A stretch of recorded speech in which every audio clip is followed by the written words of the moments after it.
Today we are reading John Fried's Figaro's Follies or The Night of Misrule. The audiences for Figaro's Follies who know Mozart's opera will find that they are in very familiar territory here and might well agree with Napoleon, who said of Beaumarchais' original Le Mariage de Figaro, "It is the revolution already in action." My primary goal in restructuring this cultural paradigm-shifting play about the emergence of civil liberties for all was to make it more watchable for our times in the David Ives tradition. It was also important for me to preserve Beaumarchais' late 18th century motifs, characters, and very laughable farcical plot elements. Toward that end, I endeavored to follow the advice transported across the galaxy by aliens and given to Woody Allen in Stardust Memories. If you want to make the world a better place, tell funnier jokes. After reviewing the play, Lexi Diamond, who is Brown University Trinity Repertory Company's Associate Literary Manager, commented, "On a personal note, I want to tell you how much I enjoyed reading Figaro's Follies. I thought it was a fabulous adaptation and that it both honored and enhanced its source material. Its cleverness and vitality made it a joy to read." So let's hear it now.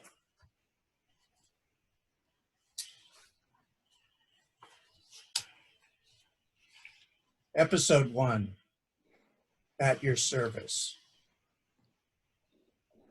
I am now performing as a stand-in for Beaumarchais, who unfortunately is permanently indisposed. We are in the wardrobe room of the late 18th century Spanish castle near Seville. The room is situated between the two bedrooms of the Count and Countess Almaviva. Into it there is a rather large chair used for barbering with a sheet folded over one arm, and a side table with a brandy bottle and ornate goblets on it, as well as a quill pen, ink, and writing paper, and a large-sized deck of playing cards. On pegs on one side of the room are the Countess's mantillas and colorful parasols. On the other side are the Count's 3 identical cloaks fully decorated with the awards and ribbons from the king. Figaro enters in a harlequinesque modified livery costume, carrying a yellowed hemp clothesline and his guitar. He begins singing from a score on the table. Lover, why art thou repining? Cast away thy sighs and whining. So far, not so bad from a man about to disembowel his well-preserved bachelorhood on the altar of matrimony. Love and laziness claim a part, both sharing my heart. Fine, that will never do. There must be a conflict between the two. Love and laziness, each claim a part, both contesting for my heart. Much better. Let's see. Lover, why art thou repining? Cast away thy sighs and whining. Love and laziness each claim a part, both contesting for my heart. I to each portion gave, no injustice can be seen. For though I've made one my queen, to the other I'm a slave. Cast away thy sighs and whining, my dear lover, part. Happiness embrace your loving, and for my laziness. What should I do with the lazy part? No matter. I have more pressing matters. He puts down the guitar, stretches the rope perpendicularly across the room, and opens the brandy bottle. Takes a swig out of it, then chooses one of the Countess's parasols. With the brandy bottle in one hand and the parasol in the other, he begins a tightrope walk across the room, carefully placing one foot in front of the other. 9, 10, or 11. Susanna enters from the door leading to the Countess's bedroom and picks out one of the Countess's colorful mantillas to try on in front of a mirror.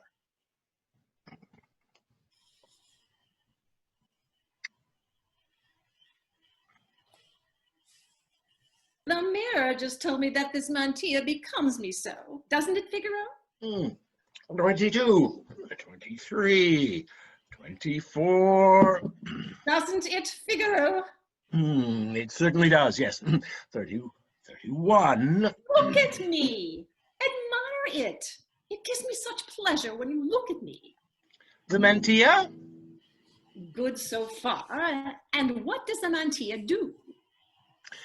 It makes you look extraordinarily... It makes me what? It makes you look extraordinarily fat. Susanna takes down one of the parasols off the wall and starts poking Figaro with it. I meant to say extraordinarily fantastic. Yeah, fantastic. You better remove it before the Countess catches you. Not to worry. She said that I could pick one out to wear at my wedding tomorrow. I meant to say our wedding, but that doesn't seem so likely to me right now. And I'm certainly not going to choose this one. The black ones are more slimming, don't you think? And maybe more appropriate to our nuptials. Have you Figaro- ordered the marriage hearse yet? Figaro falls to his knees, hugging her legs. Oh, do not forsake me when my heart is beating with such anticipation on the threshold of love's richly laden pantry. I'll forgive you just to stop you from poetizing. What were you so busy about when I came in? Measuring to see if the enormous bed down the hall, which our noble lord has so graciously promised to give us, will stand well here. In this chamber? Yes, that's why I'm measuring this chamber. I won't lie in this chamber. Why so? I tell you, I won't lie in this chamber. That's not a reason. Well, what if I have no reason? What if I don't choose to give my reason? So I should insult my master by refusing this honor because my wife-to-be chooses to give no reason? That is logic worthy of a wife. Are you, or are you not, my most obedient, most humble servant? Your slave. But wherefore take exception to the most convenient room in the whole house becoming our bedroom? Yes, yes it is, the most convenient. Convenient is the word. If during the night my lady should be taken ill, she rings. Ding, dong, and crack. In 3 skips, you are standing by her side. In the morning, when my lord awakens, ding, dong, he calls. I start and pop 3 skips. I am there. Very true. And a little later that morning, when my lord has sent you on some fine errand of an hour's duration, he starts from his bed as soon as Mr. Figaro's back is turned, and ding, dong, crack. In 3 convenient skips, he... He? Yes, he. He? He! Do you not feel anything? Horns bursting through my forehead, and buttons sprouting like mushrooms suddenly in my stomach. Yes, it is a maddeningly convenient spot. Remember how liberal our Count appeared, abolishing a certain ancient tradition of the manor to honor his new wife, the Countess? Of sleeping the first night with every new bride to verify her virginity. I would not have married even my most desired Susanna in such a domain. But Figaro, don't be fooled when the wolf puts on a sheepskin coat. What are you suggesting? Tired of stalking the wild beauties around the neighborhood, he has decided, like an invalid hunter, to shoot his penned-up game in his own garden from the comfort of his porch. Thus has he returned to his castle. And to his wife. And to thy wife. Let me be more direct. Our most generous lord told me that renouncing his one night's droit de seigneur was a ruse to throw you off any suspicions that he was interested in pursuing me. He even joked that when he's made ambassador, you'll be elevated to royal courier, and more importantly, official cuckold to the Count. That bastard! That he would so carelessly destroy my peace of mind for a little sport. A little sport? That's not a very flattering comment about your future wife. Maybe he finds me irresistibly attractive. But did you really believe that the rich benefits he has suddenly showered down on us were your just rewards? What great fools you men of wit are. And correction, bastards can't become counts. Your trick, my most noble count, is common enough. 1,000 blundering boobies have art enough to filch a wife from the side of her sleeping spouse, but to turn the tables on the poacher, make him pay dearly for a delicious morsel he shall never taste. Infect him with a wasp of stings of jealousy and fears for his own honor, to boot him about the stable. Now you are in your element. Curses and plots. But let him that diggeth the pit beware, lest he fall into it. Ding, ding, ding, ding, ding, ding, ding. My lady is awake. I must run, for she has strictly charged me to be the first at her bedside today. Why the first? Old wives tell us that to first meet a young bride is lucky to a neglected wife. And I have another secret to arm you with. The Countess is still a virgin. She told me that the Count lost any passionate interest in her the instant that they were wed. She's about to burst like an overripe fig. As am I. Give me a kiss before you go. But if I kiss my lover today, what will my husband say tomorrow? There's all the kisses you shall get. She gives him air kisses, then exits into the Countess's room. Figaro alone walks up to the Count's bedroom door. I perceive your purposes, Seigneur. So, I am to be made your courier and sent often to the king with dispatches, while Susanna is made the ambassadress of the back stairs. I dashing hither and yon, wearing myself to a skeleton for the good of my lord's family, and he laboring night and day for the increase of mine. It shall not be. Figaro, the illegitimate, defies you. Figaro pours the brandy into one of the crystal goblets, drinks it, then sets the glass carefully down. Slowly he nudges it off of the table to smash on the floor. Marceline and Dr. Bartola enter.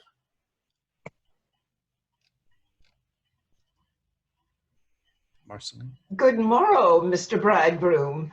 Don't cut yourself on the glass. Here, let me clean it up for you. Oh, good morrow, Mistress Marceline. Leave it. I am surprised to see you. Not one of those good surprises, is it? What? And have you also dragged the good doctor after you all the way from Seville? Is it really you, my porcine friend? Yes, knave's face. Ah, as witty and no doubt as wise as ever. And have you come all this way to see me married? To see you hanged? Oh, most kind doctor. But who takes care of your mule? I know you have no more mercy on you beasts than you have for your patients. Figaro lightly tugs the hair over the doctor's ear. And who is your barber these days? You are long overdue. Do you hear the rogue? Perhaps you have come to recover some stolen property. Your young ward, Rosina, perhaps? Oh, no, I forgot. She's called Countess Almaviva here. How dare you? Oh, easily. And you, gentle Marceline, do you still wish to marry me? Why do you drive me to hate you just because I cannot fall in love with you? Do you have the money you owe me, or are you prepared to forfeit your bond? Ding, ding, ding, ding, ding, ding, ding. You must pardon me. I need to tend my lord. Figaro quickly exits. See how he disrespects us. Don't fret. We shall find a magistrate this very day and snare our Signor Fox. They exit. Episode 2, The Assignation. Susanna enters the same middle room from the Countess's bedroom, carrying a long blue ribbon. I have forgotten what I've come in here for. Cherubino rushes in from the hallway door. Youth, catch your breath. Why are you in such a hurry? I have been watching these 2 hours to find you alone. Well, what have you to say now that you have found me alone? How does my beauteous Lady Susanna? Very well. Have you heard that the Count is going to send me home to my mama and papa? Poor child. Child indeed. And if my godmother, you, your dear lady, cannot obtain my pardon, I shall soon be deprived of the pleasure of your company, my fair Susanna, and have to throw myself in the river. What, for heaven's sake, for? You were all the day toying with Fanchette, and moreover in love with my lady, and then you come rushing in here with tears in your eyes and grieving for the loss of my company. Fanchette is kind enough to listen to me. That is more than you do. Susanna, for all the love I bear you, and your lady is so worthy to be beloved, and so beyond my station, that I stammer like an ill-trained parrot whenever we meet. Love that you bear me? Why, you many-horned goat. You are in love with every woman you meet. I am, and I can't help myself. If nobody is by, I swear my love to the leaves on trees, to the summer wind even. Just now, I met this wonderful woman named Marceline in the hall, and I was instantly struck in the heart by the lightning in her eyes. Marceline? What's wrong with her? She's a woman. Figraro has told me that she is a witch. Beware, she may have cast one of her love spells on you. But tell me, what did you do to infuriate the Count enough to banish you from the castle? Last night he caught me in Fanchette's bedchamber. Begone, he said, you little. Little what? He called me such a name, I cannot for shame repeat it before a lady such as yourself. He said that he would not tolerate such sinful scandal under the same roof as his most virtuous wife. What were you doing in Fanchette's chamber at such an hour? Rehearsing her part. What part? Her part in the commedia that we are performing at your wedding festivities tomorrow. She's going to play Venus, and I, her lover, Cupid, beginning as a tableau from the Count's painting in his bedroom. Were you both naked then? The painting required as much. What do you suppose brought the sanctimonious Count to Fanchette's door so late at night? And don't you dare open the Countess's private entrance. This is the very doorway to the heavenly garden of earthly delights. I would gladly change my sex, even to change places with you, to dress her every morning, undress her every evening, putting her to bed, touching her bare shoulder to wake her, looking at her, speaking to her. Cherubino notices the ribbon in Susanna's hand and reaches for it, which she pulls back, but teasingly dangles it in front of him. Is it hers? It is a most fortunate ribbon. It lives in the happy cap, which at night enfolds the auburn ringlets of my young countess. Give it me. Nay, give it me. I will have it. But I say you shan't have it. Cherubino chases her and snatches the ribbon. Give it back right now. Be as angry as you want, but you shall never have it again. You should have one of my eyes, rather. I'll call for the Count and see how long you'll be holding his wife's ribbon. If you do not hold your tongue, I'll kiss your mouth shut. Kiss me? Do not come near me, or you'll lose your ears along with an eye. Beg my lady to plead for you indeed. The Count is right to remove you from the castle before you infect every woman and girl within it. Pity rather than censure me, Susanna. How can I help myself? I only ask one favor of you. Give me back the ribbon, and I will consider it. Take this paper and show it to your lady. What is it? A song. I can sing what I cannot speak. All right, but only because you're about to be tossed out of the castle at any minute.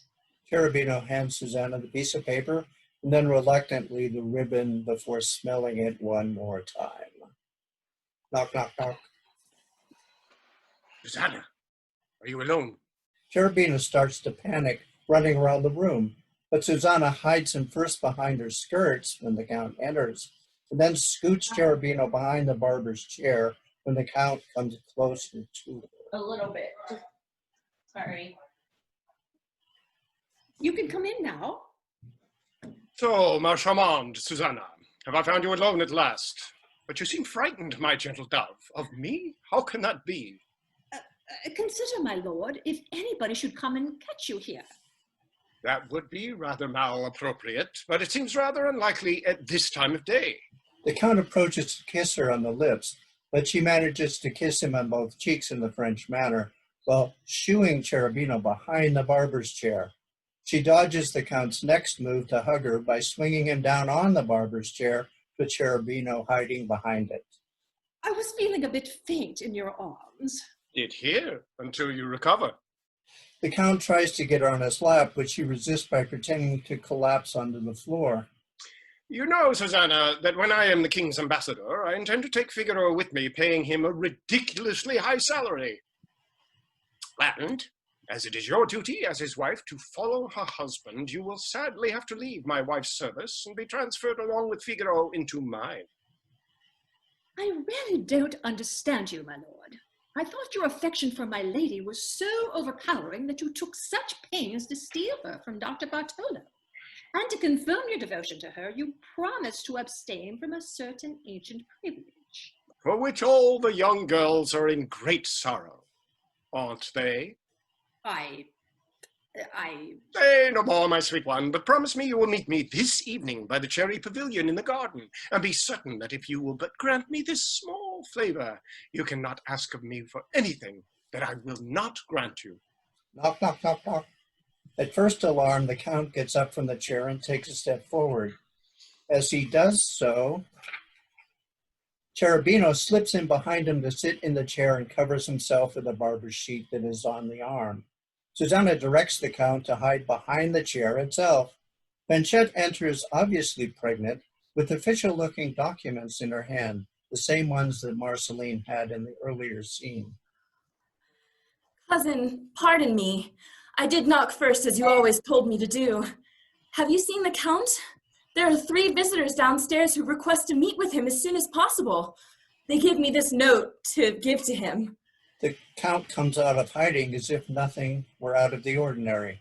Hand it to me, girl, and go immediately to tell them that I am indisposed right now, but will be down by and by. Of course, my lord. My lord, exactly how long is by and by?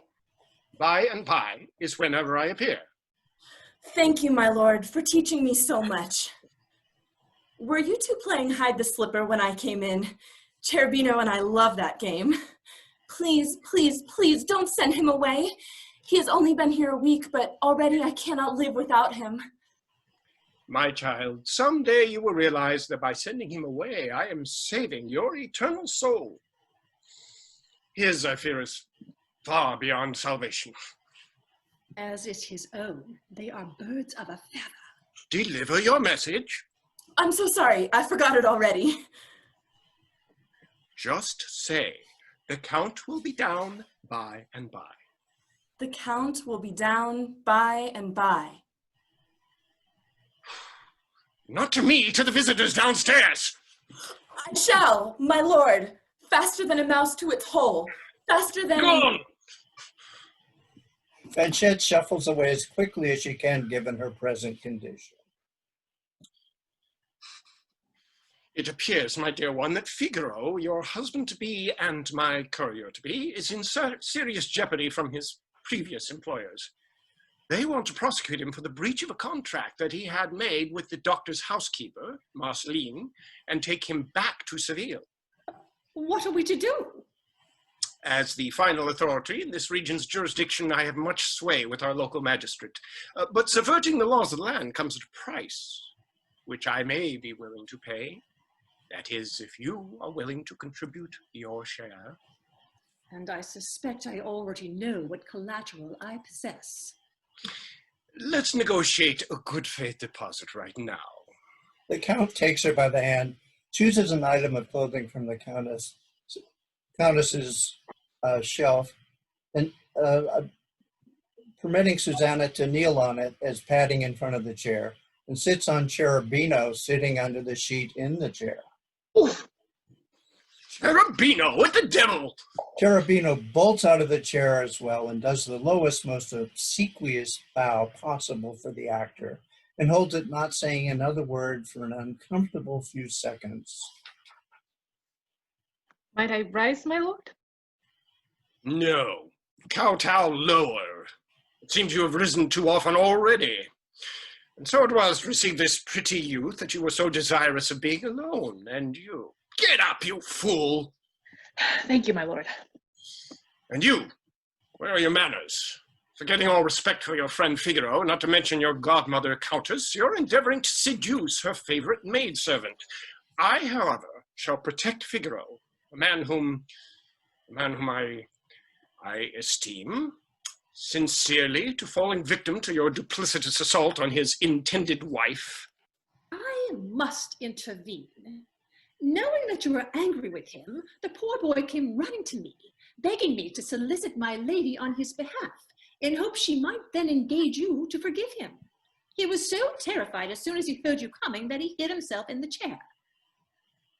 Unbelievable, for I sat down in that chair as soon as I came in. Yes, my lord. Of course, you are right. But I did hide behind the chair when you first came in. False again, for I hid myself behind it when Fanchette entered. Pardon me, my lord, but as you approached, I retired under the sheet in the chair where you then sat on me. You are a most irritating changeling. You're here, you're there, you're everywhere. You're like a serpent slithering into every crevice. And he has been listening to our plans. Indeed I did. All I could to not hear a word. Figaro enters with Fanchette. What have we here? Penelope and her onslaught of suitors? Yes. Have you forgotten my cousin's name, Figaro? It's Susanna, not Penelope. Fanchette, fetch Dr. Bartolo and his associates and bring them to my rooms as soon as possible. I feel the need of a physic. I will, my lord. Have you tried prunes and lentils? They always work for me. She exits through the hallway door. Why the sad face, Cherubino, and even in the company of your beloved Fanchette? It is because I shall never see her again. The Count has banished me from the castle. And yet you are still here. It is because I keep my hope alive that my lord will forgive me my sins and grant me pardon. I confess my conduct has been rash, but I can assure your lordship that never the least word shall ever pass my lips about. Enough, enough. Since everyone begs for him, I must grant. Instead of sending him home, I shall commission him a captain in my regiment on one condition. If I were made a soldier, I would make some in this castle dance to a different tune. Most generous, but what's the condition? That he depart immediately for Catalonia. A most solemn-like decision, my lord. Can it be tomorrow, my lord, after our wedding? No, tonight. I mean to say it must be right now. Figaro will accompany you to the stables. If I see your face again today, it is the dungeon with you. Go kiss Susanna goodbye. Oh, no. There's no occasion for kissing. He'll return in the winter. And in the meantime, he may kiss me. Figaro gives Cherubino a mouth-to-mouth kiss.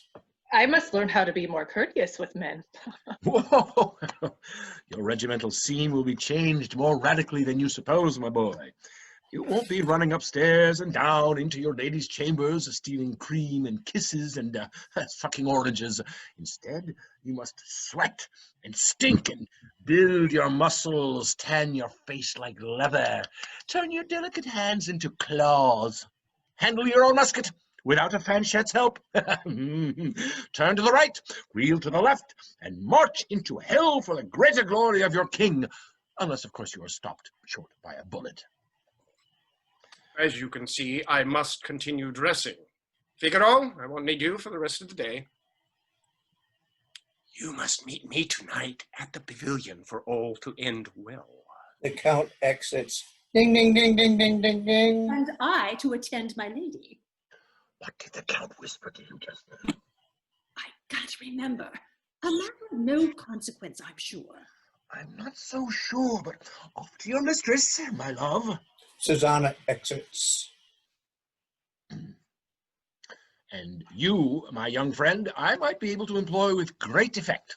Come, let us work on recasting the Count's little commedia for this evening. You forget, Figaro. I've been ordered to leave the castle immediately, or be clamped in irons. That's what the Count wants for you. But if you had your liberty, what would you choose for yourself? Am I allowed to choose? Stop being tedious. Do you wish to stay or no? More than anything in the world. Follow my advice, and so you shall. How? How?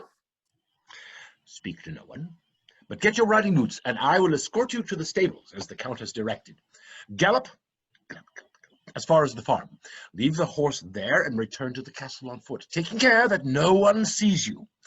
Then hide in the root cellar. I will be there waiting. What will follow? Still nesting in my brain. But fear not, I think you will enjoy the part that I write for you. Get along now. I shall humbly obey.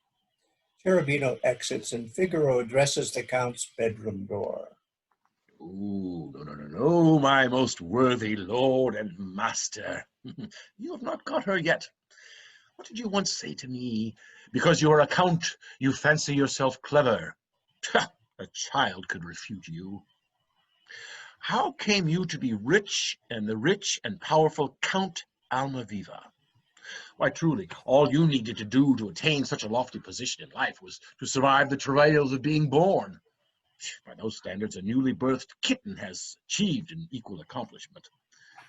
The obscurity and poverty of my birth, however, has given me a great advantage over you, for they required more shrewdness and abilities for daily sustenance than are required of a king to govern his entire kingdom. And what, most noble Count, are your claims to distinction, to your pompous titles and preferments and immense wealth, other than merely an accident of birth? Figaro picks up a large-sized deck of 18th century playing cards, first revealing the backs to the audience. In heaven, we are as equal as cards until fate deals our hands. He turns over the first card. It is the King of Hearts. Here, a master. He snaps that card on the table. Turns over another card. It is the Deuce of Spades. There, a servant. But we have yet to discover which one of us wears the trump suit. I'm willing to wager my life that I shall win. Wilt thou, my lord, hazard yours as well? He snaps down the deuce on top of the king, taking the trick. I need a paper and a pen for the next act to begin. Episode 3, Marceline's Lawsuit. The scene opens in the Count's bedroom. Marceline and Dr. Bartolo pace back and forth. Guzman, the magistrate, is sitting on a stool acting a bit foolishly. There's a large nude painting of Venus and Cupid over the bed. Does it not seem odd that my revenge on Figaro's betrayal is to prevent him from marrying Susanna, and your revenge is filing a lawsuit to force him to marry you? Since you were never willing to punish me in like manner after capturing my virginity so many years ago, what other recourse do I have? Besides, there is something about Figaro that makes him irresistible to me.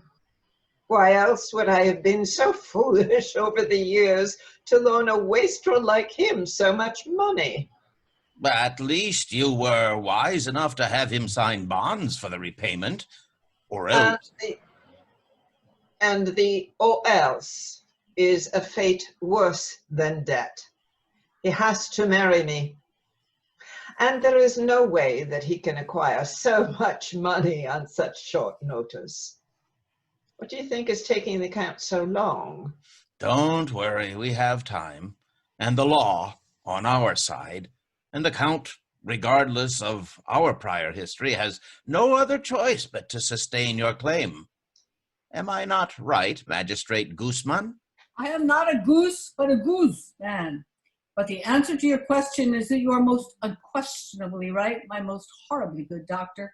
With the law and me as your advocates, what hope does the truth have to prevail? The Count enters with legal papers in his hand, which he passes back to the magistrate. Setting our formal disagreements aside, explain in detail what your case is against my loyal servant, Figaro. The setting shifts to the Countess's bedroom, which is unseen by the audience is that Cherubino is already hiding under the covers of her bed. The Countess and Susanna enter together, arm in arm. Susanna, will you please close the door? And so Cherubino was hidden behind the barber's chair? Yes, madam. But how did he happen to be in your room in the first place? The poor boy came to beg me to prevail on you to obtain his pardon of the Count.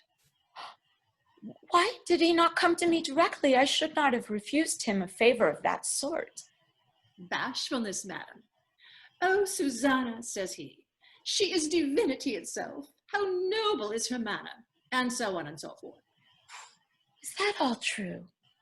How can you doubt it, madam? You must have noted how besotted he is with you. He can barely stutter out a word in your presence.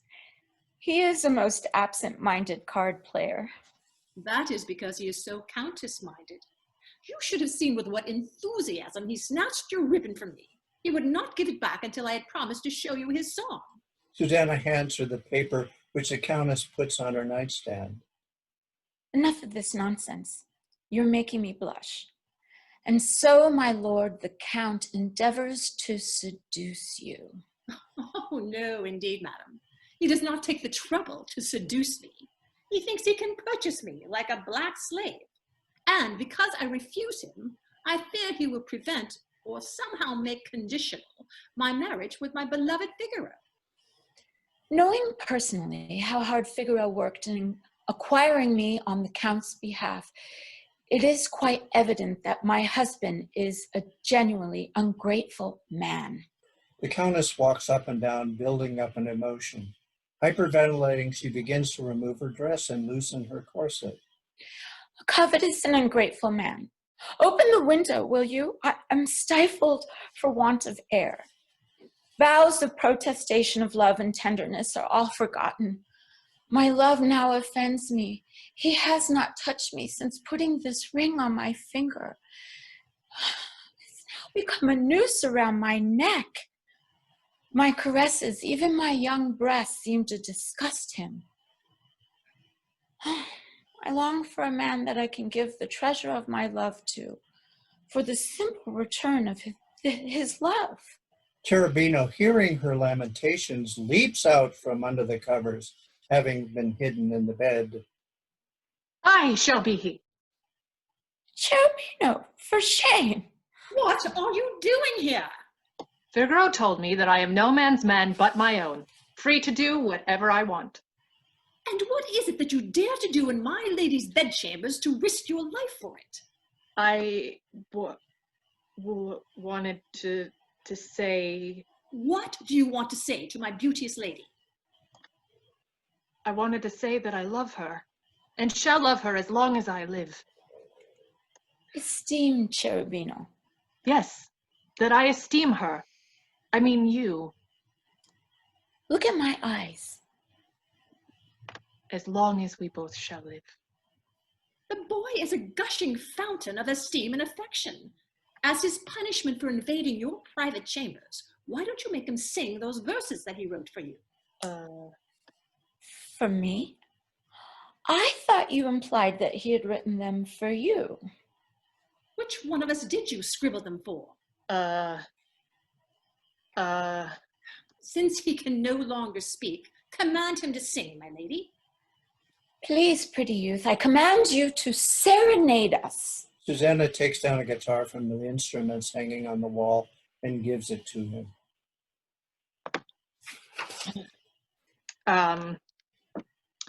To the winds, to the waves, to the woods I complain. Ah, well a day, my poor heart.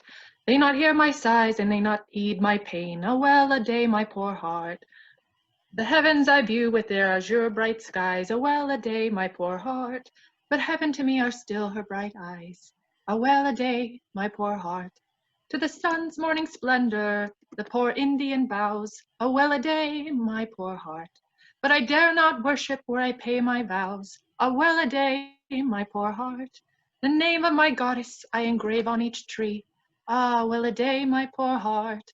'Tis a wound, 'tis I wound the bark, but love's arrows wound me. A well-a-day, my poor heart. Sweet youth, we need to help you add a verse or two to your story. But first, you must unlock your tongue and confess which of our goddess-like names you hacked into that poor innocent tree. Well, as on Olympus, as you know, there are many beautiful goddesses, and you both reside there. A cleverer answer than I expected. But which one will you give the golden apple? To my great sorrow, my lady, I have come here without one. Never mind. Are you also sorry that you have to quickly run off and catch up with my husband's regiment? It frightens me. Please, madam, can you keep me hidden here? I take up such little space. I can sleep at the foot of your bed like your spaniel and warm your feet. Don't weep, my delicate youth, don't weep. Come, come, let me comfort you. The Countess starts removing her dress. Susanna, go to the next room and bring me one of your plainest dresses. We can disguise him as your new undermaid and delay his parting hence. The Countess then removes his shirt and he lays his head on her breast. Yes, madam, I shall immediately. But first, I had better lock your door to keep out any tattling servants. Susanna locks the Countess's entrance door and then exits through the wardrobe. Can you sing your song again to me? To the winds, to the waves, to the woods I complain. A well-a-day, my poor heart, they hear not my sighs. Open this door! We are both ruined if he finds you here. The Countess impulsively kisses him, which dazes him for a moment. He jumps into the bed to hide under the covers, but the Countess pulls him out and shoves him into her closet. Quick, into the closet. The Countess takes the key out of the closet door and hands it to him. And lock yourself in. Who is it? Who are you expecting? Open this door immediately or I'll break it down. Just 1 minute. The Countess covers herself with the dress that she had just taken off. On her way to unlocking her outer bedroom door, she notices Cherubino's clothes on the floor and stashes them under the pillow. Why is this door locked in the middle of the day? Because, as you can see, I'm alone and yet to be dressed. Alone? I heard talking. Who were you talking to? And be more dignified. The Count hands her a robe. Why, to you, of course. The door must have muted the sound. No, before I knocked. Who were you talking to? I thought I heard singing as well. Ah, that must have been Susanna, who went off to rummage in the new room that you have so generously given to her. You seem so agitated, madam. That is not impossible because we were speaking of you. Of me? Of your indifferences, your otherwise engagements and covetous jealousies. I cannot say for indifference, my lady. And as for jealousy, you know best whether I have any cause. My lord, you insult me. If I were a man, I would slap your face and challenge you to a duel in defense of your wife's honor. The Count holds up the letter that Figraro anonymously had sent him. My lady, there are people in this world who are malicious enough to wish to disturb either your repose or mine. Just this afternoon, for example, I received this correspondence that a certain thing called a lover. Lover? I, or gallant, or rogue, or any other title you like better, meant to take advantage of my anticipated hunting absence and insinuate himself into my castle with the objective of plundering my wife. If this be so, I am surely the last to know of it, for I have not felt well, and have kept to my room all day. It's lucky for you, then, that your old protector, the good Dr. Bartolo, is here today. I'm sure he knows best how to treat your indisposition. A scuffling noise is heard behind the closet door. What noise is that? I heard no noise. No, you must be most confoundedly absent, then. Oh, to be sure. You have made me faint from your anger. But there is somebody in your closet, madam. Who should it be? That's exactly what I want to know. A rat, possibly. A more intensive rattling sound behind the door. A trained rat, most assuredly. Did you teach it how to use a key to lock itself in to keep from being disturbed? Oh, I remember now. Before I lay down, I wanted Susanna to try on one of my dresses to wear tomorrow. And there is Swiss cheese on the moon. You had just said that she was in her room. She slipped so quietly into my room. It is all one between us. Really, my lady, this Susanna of yours seems a most nimble, convenient kind of person. Really, my lord, this Susanna of yours seems to disturb your quiet exceedingly so. Very true, my lady. So much so that I am determined to see her right now. Susanna, if Susanna thou art, unlock this door and show yourself. I will give you to the count of 10. 1. Susanna peeks in from the other doorway, figures out the situation, and gets the Countess's attention and slips in behind the window curtain. That is enough. Would you have the girl come half naked? Susanna, for the sake of female decency, I order you to not unlock this door. The loudest rattling is behind the closet door. Well, whoever is in there won't come out on his or her own. I will get one of the servants to force open the door. Antonio! Do, my lord, expose either your ridiculous jealousy or my outrageous adultery to your servants. Make yourself the laughing stock of the world, the whole world. Madam, since you will not suffer the door to be opened by any other means, will you kindly accompany me while I procure an instrument to force it myself? To be sure, my lord, I will enjoy the look on your face when I am vindicated. And in order that you may be fully vindicated without a speck of skepticism, I will make these doors fast. The Count locks the door to the other room and takes the key and locks the bedroom entrance door and takes that key as well. As for the Susanna in the closet, she will have the opportunity to make herself decent for our imminent return. This action greatly honors your nobility, my lord. After she gives a sign to Susanna hiding behind the curtain, both the Count and Countess exit through the main bedroom door. Cherubino! Cherubino! Unlock the closet door! Quickly, it's Susanna.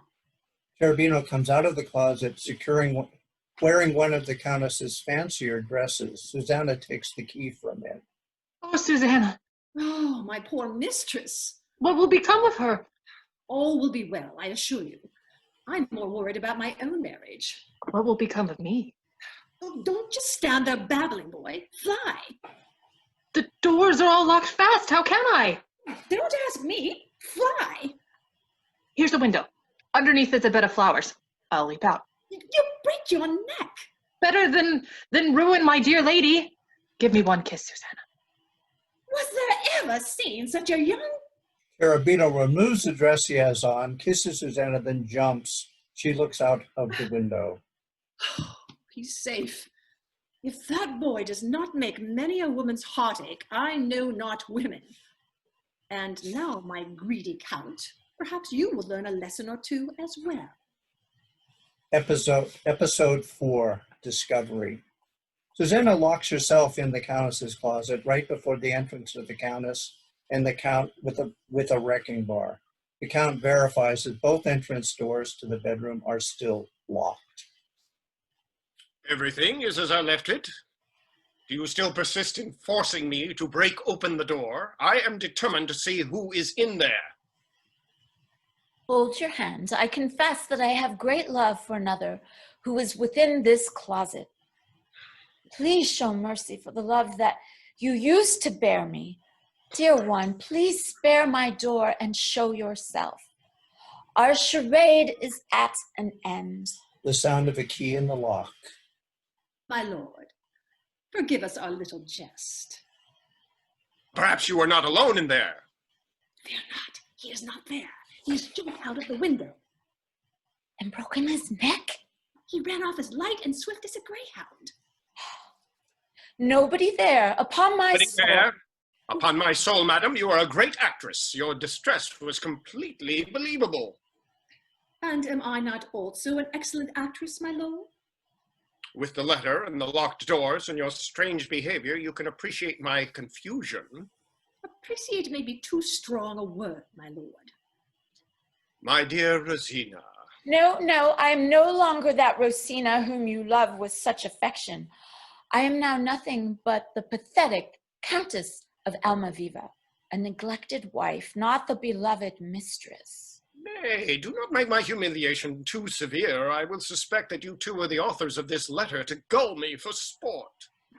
What letter? This one. The writing is in a man's hand. Figaro enters the bedroom. They told me my lady was indisposed. I ran to inquire, and am very happy to see there is nothing to worry about. Very attentive, Figaro. As she is your wife, it is my duty to so be, my lord. Come, my charmer, we must prepare for the wedding. Just how attentive have you been to my wife, Figaro? As a lapdog to a lap, my lord. No less than you have been to my Susanna. You'd be better off keeping your nose away from where it doesn't belong. Where were you an hour ago when I sent for you? At the stables, putting Cherubino on his horse and pointing him in the direction of your regiment, my lord. If I did not know that you are lying, I could have read it on your face. Indeed, my lord. Then it is my face that lies, and not I. The gardener Antonio enters half drunk with a broken flower pot, a half-empty bottle of stout, and his daughter Fanchette. My great lord, if you don't have them windows nailed shut, I won't have a nosegay fit to give your lady. They not only throw out rubbish, but just now they've tossed out a man. A man. Just as I suspected. In white stockings he was, and missing his shirt. Where is this man? Well, that's what I want to know. If chambermaids are permitted to toss men out of windows to save their reputation, what hope is there for flowers in pots, right, Fanchette? You wouldn't throw out a man out a window, would you? Never have, never would. Good girl. For shame, Antonio! Drunk, almost blind, so soon of an afternoon. What of the man? I followed him myself, my lord, as stumbly fast as an old man could, but somehow an unlucky false step whirled me into the garden gate. I sort of forgot my errand. As my niece, Susanna, can avow, I am a man of great diligence and no stranger to catching angry geese. Can I make a toast to her good fortune on the day before her wedding day? What of the man? Should you know this man again?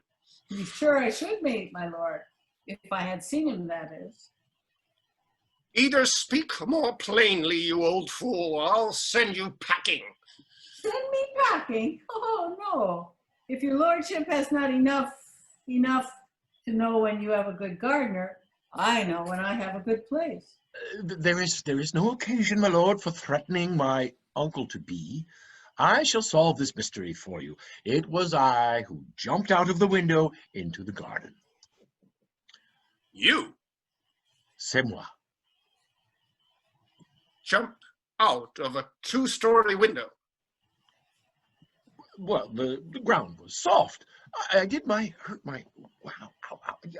right leg, just a little, right here at the ankle. But what reason had you to jump out of the window? Figaro, if it was you, you've grown awfully fast within the last half hour. The man that I saw did not seem so tall by a full head and shoulders. Does not one double oneself up when one jumps? It seemed he was a great deal more like my lady's godson, Cherubino.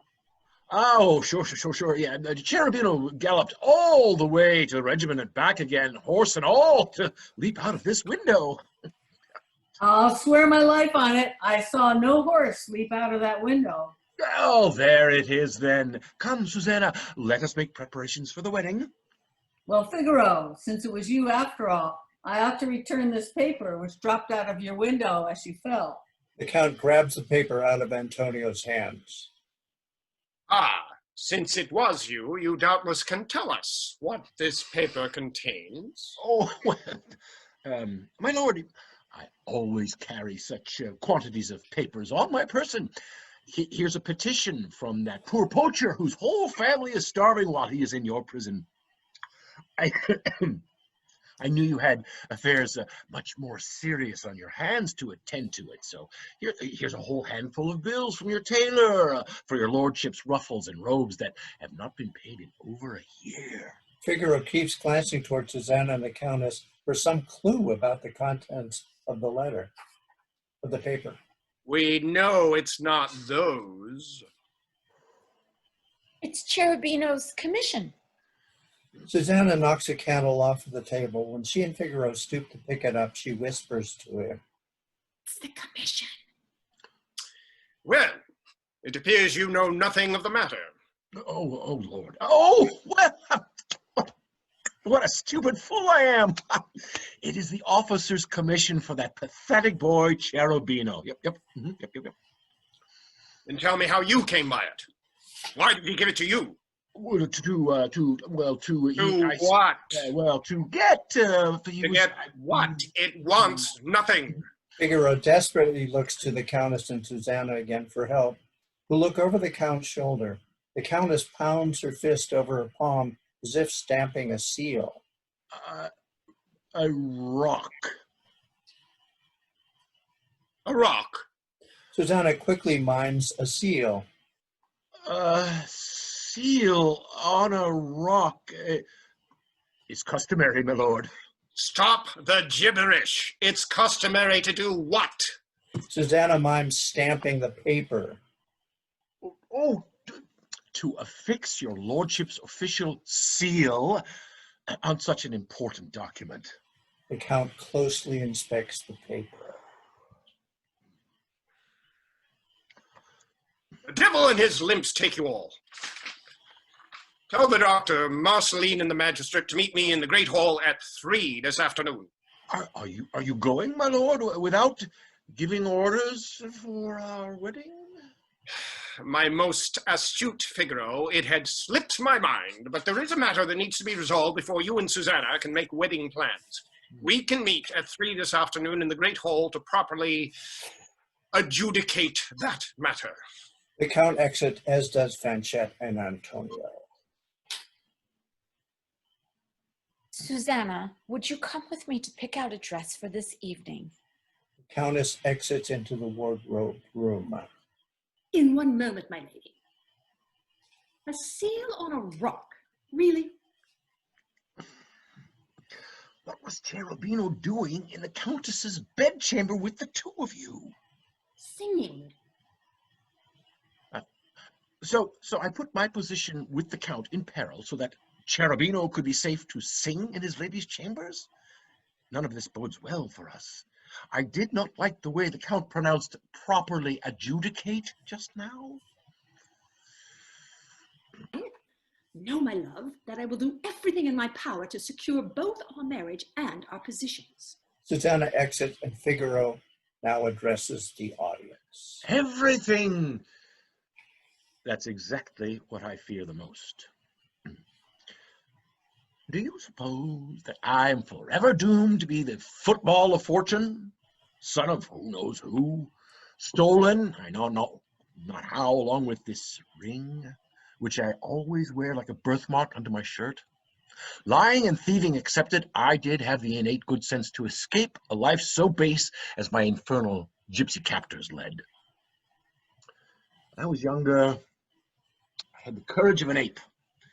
Took what I needed, when I needed it, and daring down the consequences. My genius, though cramped, would not be subdued, and I spent what little money I had on books and study. I stole learning from wherever I could snatch it, plucking it out of the air, tucked in the corner of bookshops.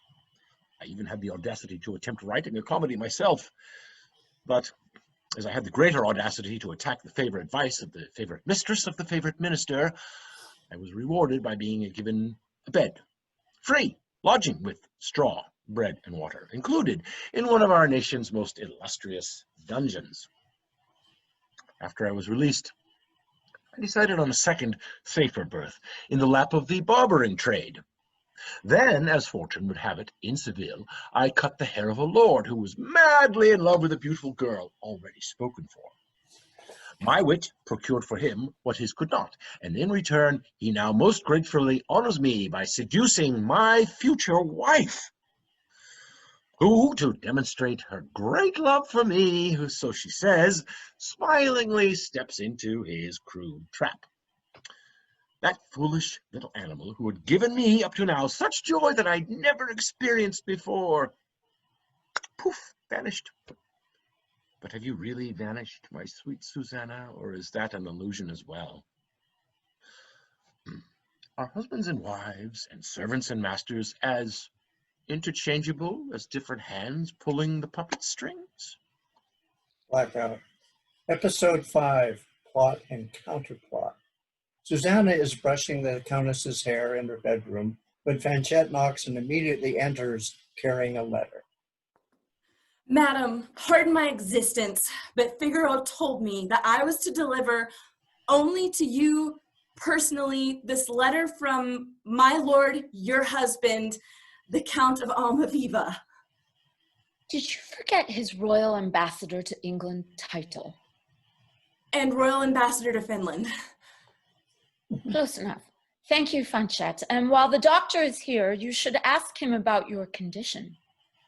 Oh, I don't know what's wrong with me.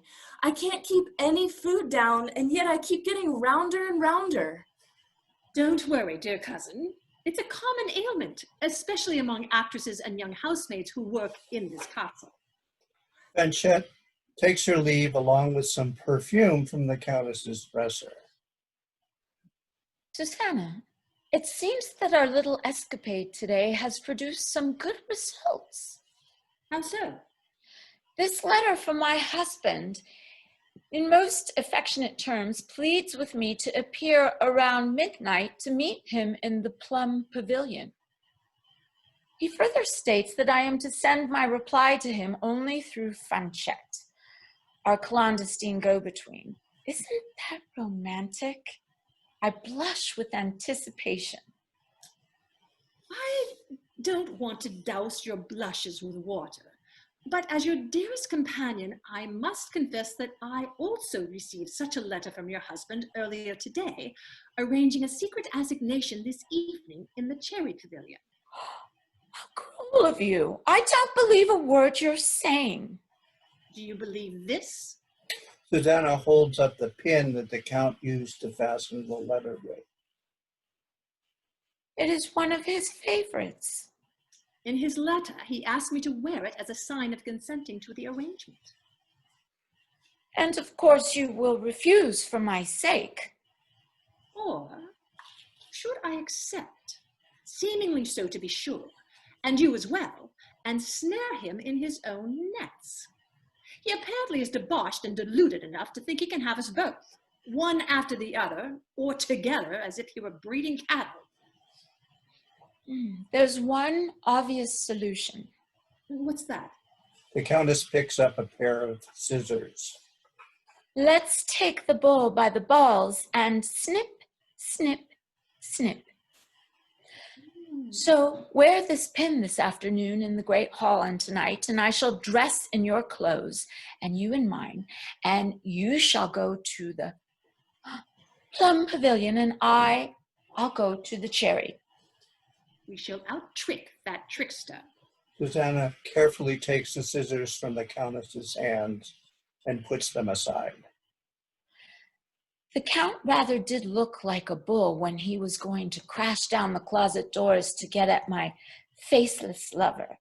But Cherubino does have a face, doesn't he, Susanna? As beautiful as any in an Italian painting.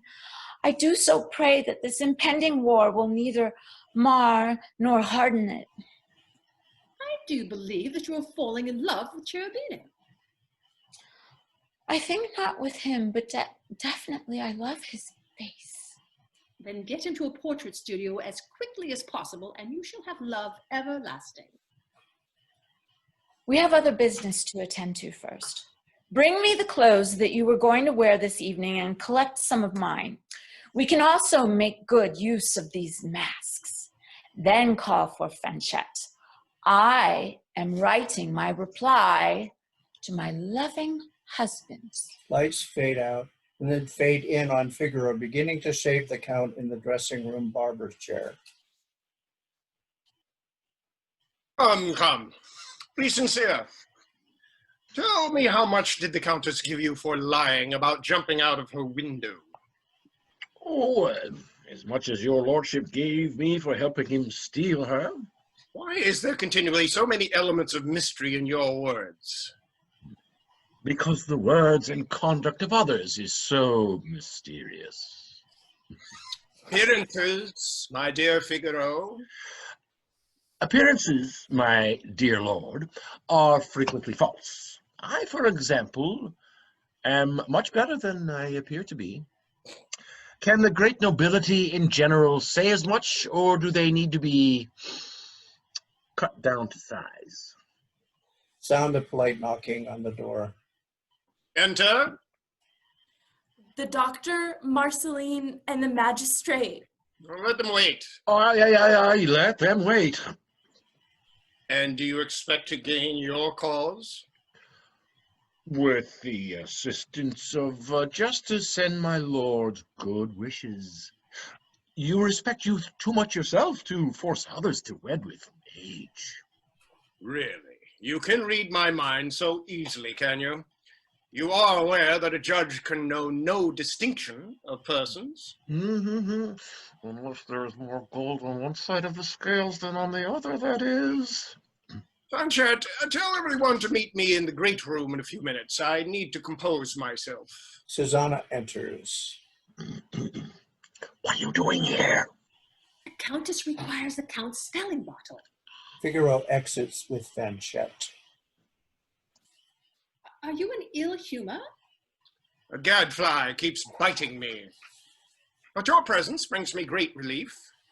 My lady has sent me for your lordship's smelling bottle. She has the vapors and taken to bed. Here it is. And when she has done with it, you may return to borrow it for yourself. Oh, no.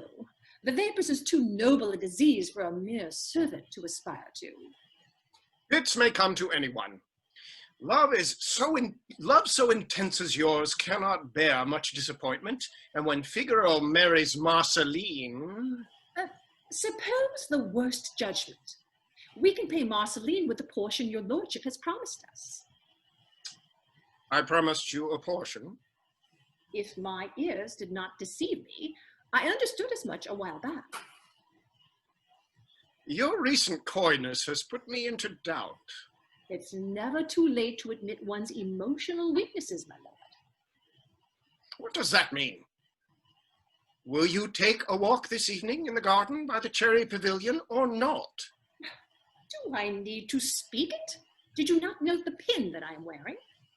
No more equivocations. Let us understand one another.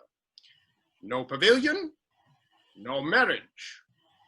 And no marriage, no pavilion, my lord. Touché. A touch on both sides. But tell me, why have you always resisted a definite response, like this morning, for instance? This morning, my lord, with Cherubino behind the chair. I had forgotten. Will you go now and tell Figaro all?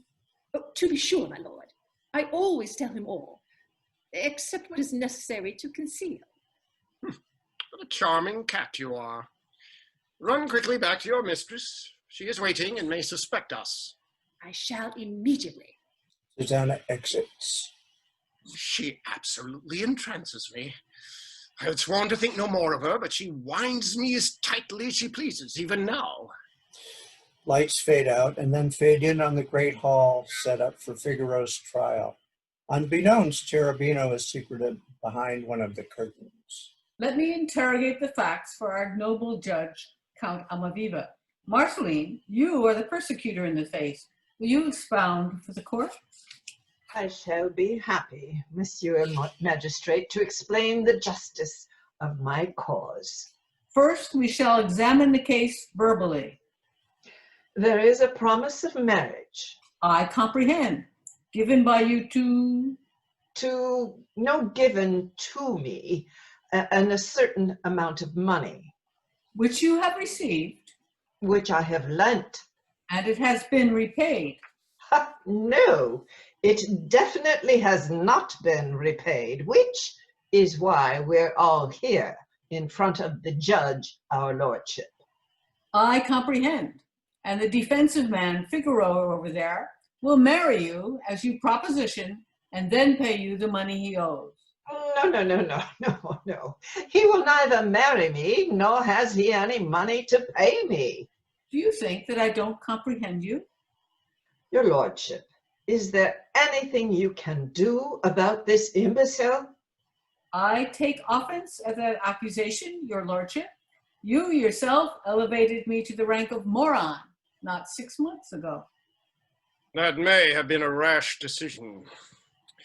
Marceline, since this is a domestic case, I shall direct Monsieur Guzman to simply read your claim.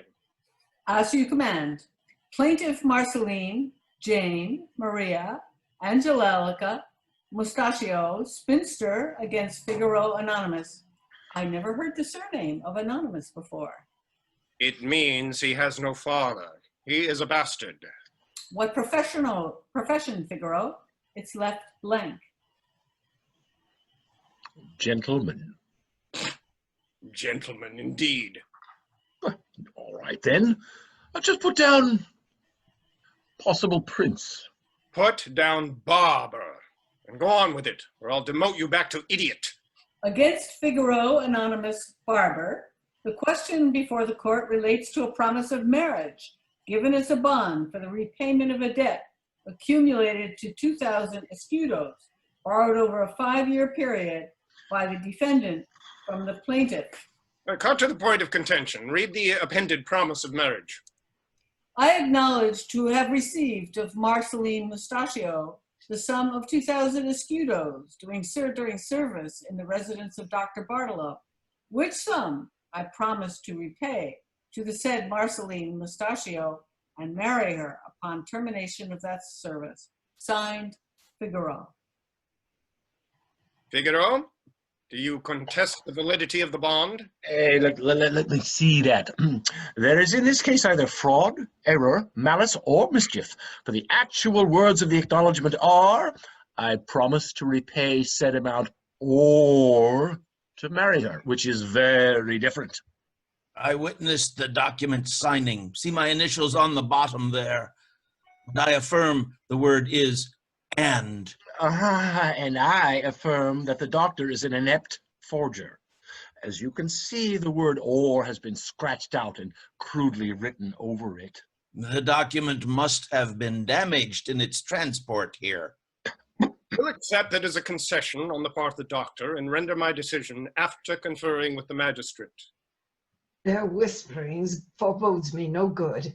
I suspect that Susanna has corrupted our chief judge. It looks devilishly like it. Silence in the court. The judgment of the court is that the promise of marriage is disjunctive rather than conjunctive. It is the opinion of this court that the logic of the agreement and the disparity of the two parties makes it obvious that the original word was intended to be or rather than and. Therefore, Figaro is permitted to dispose of his own person. Ha ha! The day's my own! I expected that the bias of the court would roll in Figaro's direction.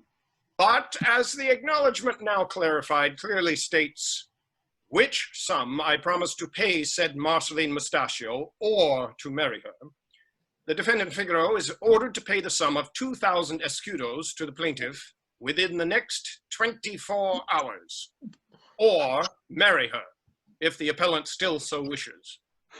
I'm undone! He's mine at last! And I am finally revenged. What have you done? I've just purchased insurance for your appearance tonight. The advantage is in my court, my chérie. Everyone leaves the great hall, with the exception of Figaro, who finally prevents Marceline from dragging him away. The Count has checkmated me. How could I lose to that fungus goose man? All is not lost. Cherubino is here. Stop doing that. You are the chief cause of the Count's suspicions and anger with me. I've been looking all over the castle for you. Are you going to join the regiment with me? I'll tell you what I'm going to do with you. Figaro takes Cherubino by the ear and marches him off stage. Episode 6, The Two Counts. The setting for the final two scenes is the castle garden at midnight and dawn of the next day. Figaro enters carrying two painted easels and two placards, one with Cherry Pavilion written on it, the other with Plum Pavilion. He sets each one up in front of the appropriate Love Pavilion and lights candles to illuminate them. In these hard times, I am pressed to serve as prop master, prompter, chorus, and author of this sad farce. How I wish I could change it to a merry one, but never has there been an author so compromised by his actors. One actress in particular. Oh, woman, constant moan-driven woman.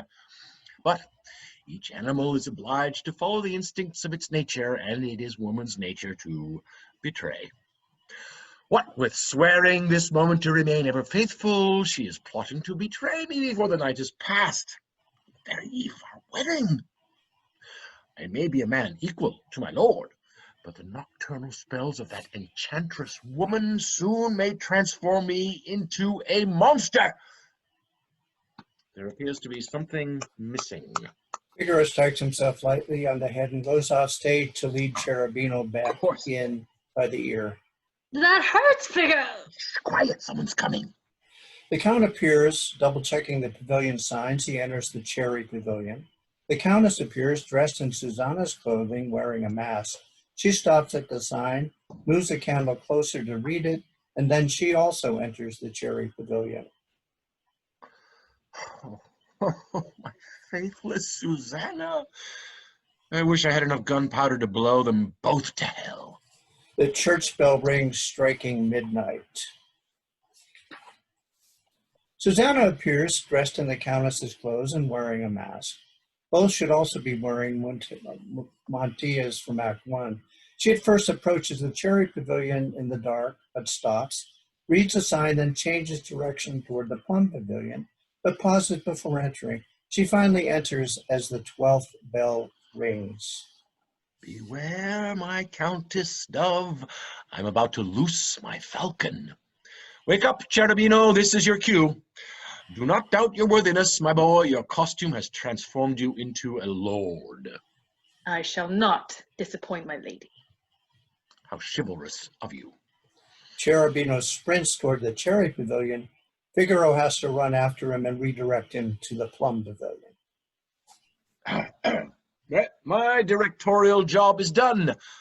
I need to rest for tomorrow's final act. Figaro lies down to sleep, covering himself with the cloak. Lights dim, then gradually come up to simulate dawn. Antonio and Fanchette enter from the open V between the two pavilions. They are dressed for a celebration. They discover Figaro still sleeping under his cloak near the topiary and wake him. Awaken, Figaro. It's your wedding day. Had you not heard about the outcome of my case? Everyone has heard. I can't sort it all out, but the one thing I know for certain is whichever bride, you will be the groom. Marceline Bartolo and a priest in a cassock enter. There is my husband. Marcelina lifts Figaro off the ground and holds him in its arms like a sack of flour. And my scoundrel. Oh, I wish my Cherubino was here to embrace me. The Count emerges from the cherry pavilion with a white scarf around his neck. What's all this noise about? I have brought the priest to get married as quickly as possible before Figaro slips through my fingers once again. Figaro, have you now, or are you likely to have by 3 of the clock today, the requisite sum to redeem your bond? You already know the answer to that. Well, then. The Countess, still dressed in Susanna's clothes and mask, emerges from the cherry pavilion. What is this, my lord? We had hoped to protect your honor, but then here it is. Unbeknownst to you, Susanna had approached me recently about reversing my previous decision and exercising my rights of the seigneur of the manor to attest to her virginity in the traditional manner. And you'll be pleased to know, Figaro, that she was indeed a virgin, the most delectable one at that. You were a lucky man, my friend. The Count places the white scarf around her neck. While he is doing this, Susanna, dressed as the Countess and also masked, emerges from the other pavilion and stands there in silent witness. And, my lord, you'll be relieved that your wife knows what kind of a husband she has married. What are you talking about? Cherubino enters dressed as the Count, but still masked, standing next to Susanna dressed as the Countess. And who the hell is that? I must give up the drink. I'm seeing 2 counts. So am I, Father. The Count removes Cherubino's mask. You! It is always you! Damn you and my dishonored wife! Susanna bows still as if in the guise of the Countess. My cuckolded lord. Well, Figaro, at least I have beaten you to Susanna's maidenhead. Susanna now unmasks. I think not, my lord. Now I am amazed. Then who is playing Susanna's part? The Count turns to take the mask off of the Countess. The only person you should be making love to, your wife. I'm really confused now. My lord, I am pleased to echo your early announcement to the wide world that your wife has indeed been a virgin up until last evening, and I trust so has my wife. Figaro takes the white scarf off of the Countess and puts it around Susanna's neck. Appearances sometimes do hide realities, don't they, my lord? And fortunately, there is a priest in attendance to hear your confession, just in case you are about to be struck dead by God's righteous indignation. Strange events may well strain even God's absolution. But Rosina's forgiveness is what I first must seek. Can you forgive me, my Lady Countess? It certainly would be a most unmerited pardon. I shall, on 2 conditions, my husband. First, that you extend that same pardon to my godson, Cherubino, for all of his youthful transgressions, and rescind his banishment from the castle. So granted him that pardon. But I fear his impetuosity will someday become my undoing. So shall I grant mine to you. But there is another condition as well. And what is that? That you sing the song that first won my heart in Seville, when that poor Lindor fellow was made rich only by his love for me. For truly, this is the first day of our marriage. Thy will be done. Behold, your lover fearful grown, all his fond hopes are chased away. He does adore you while yet unknown, but now your will he dreads to obey. In me a humble youth behold, with me a humble lot you'll prove. I've neither titles, gems, or gold, yet am I passing rich in love. Here poor Lindor shall chant his refrain at morn, at noon, at eve, at night, and though his vows prove all in vain, your beauty shall ever bless his sight. The Count and Countess embrace. But I do not pardon you, Figaro, for your part in the creation of this humiliating charade. Never forget that I am your irreducible reality. Come here, Marceline. No money, no marriage to Susanna. No money until death do you part marriage to Marceline. I told you Figaro would be married today. Figaro desperately pulls a ring out from under his shirt on its chain from around his neck. Marceline, please, please, have mercy on me. Here, pawn this ring and accept it as down payment on what I owe. I cannot live without Susanna. How came you by this ring? It is my entire patrimony. I've had it since infancy. Doctor, do you not recognize this ring? It is the very one that you gave to me on the birth of our son Fernando. I had this chain made so that he could wear it as a talisman against the evil spirits of the night. It cannot be. Did you not buy this from some passing gypsy? No, it is all I had when they took me, and all I took with me when I escaped. Figaro, Fernando, rather. Behold thy mother. And there, behold thy father. He? My father? Oh, Lord, what a mixture of salvation and damnation. Had you never felt our shared natures pleading within you to be attracted to me? No, never. This must have been the secret cause of my unrelenting fondness for you. Well, no doubt, since I tried so hard to repel you. Come to think on it, maybe that was the cause of my aversion, since you appear so lovely to me now. Susanna, embrace thy mother who will love you dearly. Now I am amazed. And do you consent that I shall have your Figaro free and clear? Willingly. Here, my son, here is your first wedding present. The promise completely satisfied. Marceline tears up the promissory note. My manly pride would fain make me restrain my tears lest they flow in spite of me. Well, let them flow. Joys like these never come twice. Oh, my Susanna, oh, my family! Figaro embraces the doctor, Marceline, and Susanna, who breaks away. Dear friends, we shall conclude our play on this merry note. Figaro brought to tears of joy is such a moment to long remember, much more so than his endless interrogations of me about what Cherubino and I were doing to pass our time in the pavilion while he slept.